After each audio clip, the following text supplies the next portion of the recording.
किसी को भी मार्गदर्शन करने में कोई दिक्कत नहीं है।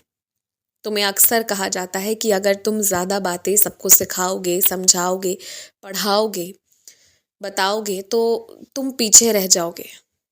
दरअसल बात ये नहीं है। बात ये है ना कि तुम जिन लोगों के बीच बैठकर उन्हें सिखाते हो, समझाते हो, क्योंकि उन्हें तुमसे बहुत चीज़ें कम आती हैं, तो वो ना तुम्हारी तारीफ करेंगे कि हाँ, तुम बहुत अलग हो, बहुत अच्छे हो, बहुत खास हो। परंतु वहाँ ये होता है ना कि इतनी तारीफ़ें तुम्हारी हो जाती हैं कि फिर तुम्हें लगता है तुम्हारे अंदर वो सारी चीज़ें हैं जो एक सफल व्यक्ति बनने के लिए चाहिए। और यही कारण होता है कि वो तो तुमसे सीख रहे हैं और तुम्हारे तक पहुँचने की कोशिश कर रहे हैं, परंतु तुम्हारे ऊपर कोई ऐसा होता नहीं है ना, जहाँ तक तुम पहुँचने की कोशिश करो तो फिर तुम वहाँ रुक जाते हो। और जो व्यक्ति जहाँ रुक गया, थम गया ना, उससे बड़ी कोई गलती नहीं हो सकती। हमेशा इसीलिए आगे बढ़ने कहा जाता है। बढ़ो, चलो, कोशिश करो, इसीलिए हमेशा कहा जाता है। तो यही बात है, इसलिए तुम्हारे परिवार वाले तुम्हें रोकते हैं। अगर तुम ये सुनिश्चित कर लो कि तुम प्रत्येक दिन मेहनत करोगे, चाहे कुछ भी हो जाए, तो फिर उसके बाद ना कोई तुम्हें किसी चीज़ के लिए रोकेगा नहीं। और एक बात कहूँ, नज़र लगती है, नज़र लग जाएगी, ऐसा होगा, वैसा होगा, हो सकता है, मैं ये मान सकता हूँ कि पहले ऐसा हुआ भी हो। लेकिन अगर तुम्हारी भक्ति इतनी मजबूत हो जाए ना कि मजाल है किसी का कि कोई कुछ करे और उसका असर 1% भी मेरे ऊपर हो, अगर इस हद तक तुम्हारी भक्ति आ जाए ना, इस हद तक विश्वास आ जाए, तो यकीन मानो सारा जादू हो जाएगा, सब कुछ सही हो जाएगा।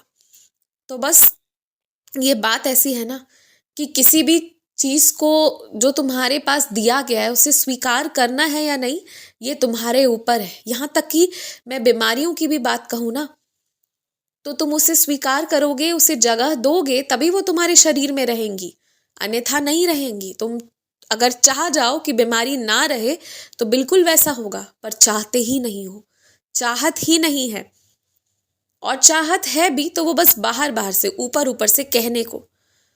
अगर सच में किसी चीज़ के प्रति चाहत होती है ना, तो इंसान का कर्म भी वैसा होता है।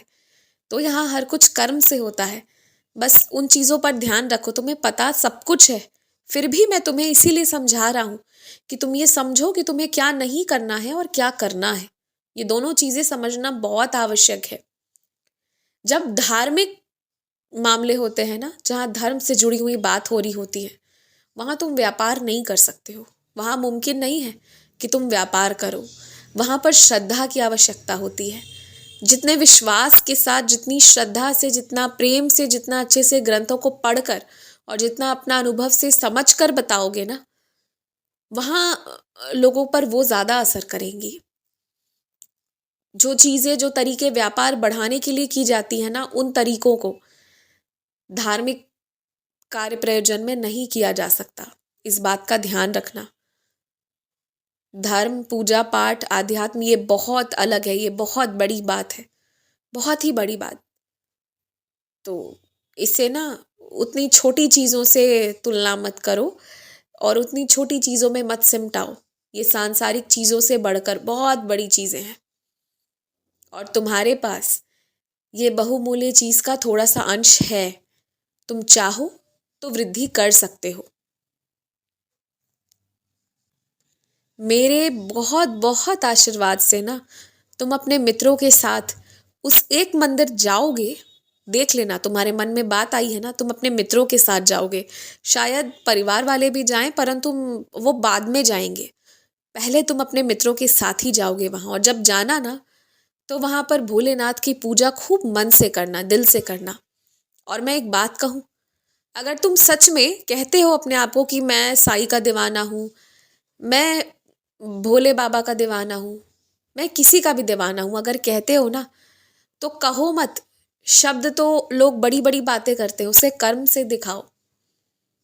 अगर हो तो तुम्हें क्या करना चाहिए? सभी के साथ आदर से व्यवहार करना चाहिए।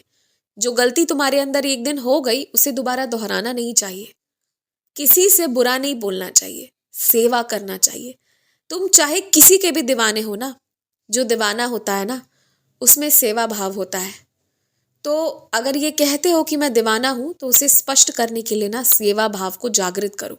यकीन मानो जितनी सेवा करोगे ना, जितनी ज़्यादा सेवा करोगे, उतना ही और तुम्हें भक्ति मिलेगी, उतना ही दीवाने होते जाओगे, जीवन उतना ही सुंदर होता जाएगा और यकीन मानो जीवन सरल भी हो जाएगा।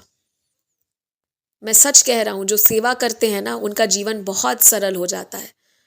अगर तुम घर परिवार वालों से भी परेशान हो ना, अगर घर में बहुत कलह हो रही है, लोग लड़ रहे हैं, शांति से नहीं रह पा रहे हो, तो तुम अब ना जवाब देने के लिए ये मत करो कि बाबा मुझे ना अच्छे शब्द बताओ जिससे मैं जवाब दूं। वो घर है, वो कोई न्यायालय नहीं है कि जहां बहस होगा दो पक्षों के बीच, एक को सही एक को गलत ठहरा दिया जाएगा। ऐसा नहीं है, सब सही है और सब गलत है। घर में ऐसी बात है तो वहां पर ना तुम सेवा करना शुरू करो। तुम 4-5 दिन 10 दिन बर्दाश्त करो, सबकी बातों को बर्दाश्त करो, सेवा करना शुरू करो, अपने घर को जोड़ने का काम करो। तोड़ना तोड़ना तो बहुत आसान है, तुम चाह जाओ कल को तो महीने भर भी नहीं लगेगा, सब टूट सकता है। परंतु जोड़ लोगे ना, तब पता चलेगा कि हाँ सच में तुम्हारे अंदर दम था, कुछ तो तुमने कर दिखाया। और वो सब हासिल करने का जरिया प्रेम है, सेवा है। बस यही करो और खुश रहो। यकीन मानो तुम जो जाते आते रास्ते में कहीं भी मेरा भजन सुनते हो, कुछ भी सुनते हो ना, थोड़ा भी, तो मुझे बहुत अच्छा लगता हो। तुम जब सुन रहे होते हो ना तो मेरा ध्यान तुम्हारी ओर रहता है, तुम्हारा प्रेम मैं स्वीकार कर रहा होता हूँ। तो उतना देर भी तुम पूजा कर रहे हो, उतनी देर भी तुम मेरे प्रति ध्यान लगा रहे हो, तो मेरे लिए वो भी काफ़ी है और बहुत है। काफ़ी नहीं है, बहुत है। मैं खुश हूँ उसी में। बस अपने कर्म अच्छे से करो, अपने परिवार को साथ लेकर चलो। तोड़ना बहुत आसान है, परंतु तुम वैसे हो नहीं, वैसी प्रवृत्ति तुम्हारी है नहीं। कुछ टूटेगा भी तो तुम्हें दुख होगा, इसलिए उन चीज़ों वैसा कोई काम मत करो जिससे तुम्हें भी दुख हो और उनको भी दुख हो। और मेरे आशीर्वाद से ना तुम्हारे दूर के रिश्तेदार जिनसे तुम्हारे संबंध खराब थे ना, इस बार उन सारे लोगों से तुम सारे लोगों का संबंध भी अच्छा हो जाएगा। तुम देखो कैसा कैसी कैसी चीज़ें इस बार होंगी। सब बदलेगा, समय के साथ सब बदल रहा है, परंतु अब सब एक साथ बदलेगा और सब अच्छा होगा। जिस जीवन की तुम कल्पना करते थे ना, वो जीवन तुम्हें मिल जाएगा, एहसास होगा थोड़ा आगे चलकर। अभी भी तुम्हें कुछ चीज़ें मैंने दे दी हैं जिसका तुम्हें पता नहीं अभी एहसास हुआ है या नहीं, पर धीरे धीरे होगा। जब गिनती करने आओगे तब समझ आएगा कि नहीं, मुझे चीज़ें मिली हैं और आगे भी यही होगा। इसलिए खुश रहो, मुस्कुराते रहो, आगे बढ़ते रहो। और कभी भी अकेला महसूस हो ना तो मेरे दरबार बिना किसी को लाए शांति से थोड़ी देर आकर बैठ लिया करो, अच्छा लगेगा।